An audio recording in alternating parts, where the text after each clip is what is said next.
bird dog. Draw your shoulder blades together. Raise your right arm and left leg, keeping your shoulders and hips parallel to the floor.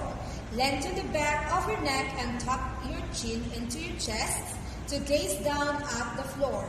Hold this position for a few seconds, then lower your back down to the starting position. In action, now.